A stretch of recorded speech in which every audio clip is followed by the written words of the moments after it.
நம்ம என்ன பார்க்க போகிறோம்னா தங்கத்தை பற்றி பார்க்க போகிறோம். அந்த காலத்துலேருந்து இந்த காலத்து வரைக்கும் தங்கம்னாவே எல்லாருக்கும் பிடிச்ச ஒன்று. தங்கம், புதையல் எல்லாத்துலேயுமே தங்கம் தான் இருக்குது. தங்கத்தோட தூய்மையை வந்து கேரட்னு சொல்லுவாங்க. தங்கத்தோட அளவீடு, அதாவது யூனிட் கேரட்னு சொல்லுவாங்க. இன்னொன்று தங்கத்தோட அளவீடை விட இன்னொன்று வந்து கேரட்னு சொல்லுவாங்க. அது எதுன்னா ரத்தனக்கல், அதை வந்து கேரட்னு சொல்லுவாங்க. தங்கத்தில் கேரட்னா என்ன அர்த்தம்னா பியூர் தங்கம், அதுதான் கேரட்னு சொல்லுவாங்க. பியூர் தங்கம்னா 24 கேரட். ஒரு கேரட்னா 24. இப்போது நாம் டெய்லியும் பார்க்குறோம், இன்றைக்கி தங்கம் விலை ஏறிச்சு இறங்கிச்சு. 1 கிராம் 10,110 அப்படின்னு சொல்கிறாங்க.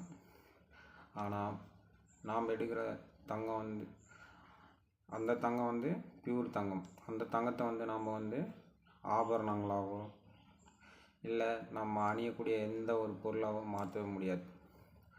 அது வந்து மென்மையானது, உடையக்கூடியது. அதனால் அதை வந்து நம்ம அணியவோ இல்லை எதுவும் செய்ய முடியாது. அதனால் கேட்மியம், காப்பர் இந்த மாதிரி ஐட்டம்லாம் அதை சேர்த்து நம்ம அணியக்கூடியதாக பயன்படுத்த முடியும். அது ரொம்ப நாளைக்கும் வரும். தங்கம் எந்த பாதிப்பும் ஆகாது. காற்று, மழை, சுடு தண்ணி எது பட்டாலும் எதுவுமே ஆகாது. நம்ம எடுத்து போய்ட்டு அடுக்கடலில் வச்சா கூட அது வந்து அதோட மதிப்பு எவ்வளவோ அதுக்கேற்ற மாதிரி நம்மளுக்கு பணம் கிடச்சிடும் உடனே. அதனால தான் நிறைய பேர் தங்கத்தை விரும்பி வாங்குறது. தங்கத்தோட அட்டாமிக் நம்பர் வந்து பார்க்க போனால் பீரியாடிக் டேபிளில் 79. இதோட மாஸ் நம்பர் வந்து 196. தங்கத்தோட அளவீடு வந்து கேரட்னா ஒரு தங்கத்தோட தூய்மை தன்மையை தான் கேரட்னு சொல்கிறாங்க.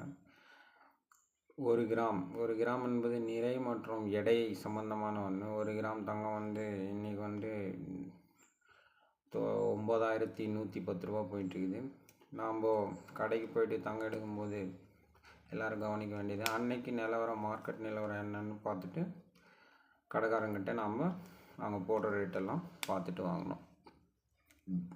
அதே சமயம் 24 கேரட், 22 கேரட், 18 கேரட், 14 கேரட் வரைக்கும் தங்கம் இருக்குது. 24 கேரட்னா தூய்மையான தங்கம், அதாவது 100%. எதுவுமே இந்த உலகத்தில் 100% கிடையாது. நம்ம கேள்விப்பட்டிருப்போம் 99.99. அதே 22 கேரட் தங்கம்னா 9167, அதாவது 22 டிவைடட் பை 24 into 100 மல்டிபிள் பண்ணி பார்த்தாச்சுன்னா 9167 கோல்டு. அதே 18 கிராம் தங்கம்னா 18 டிவைடட் பை 24 into 100 போட்டாச்சுன்னா 75% தங்கம் இருக்கும். மீதி 25% காப்பர், கேட்மியம் போன்ற இதர ஐட்டம் வந்து அதில் சேர்த்து வந்து தங்கம் பண்ணியிருப்பாங்க.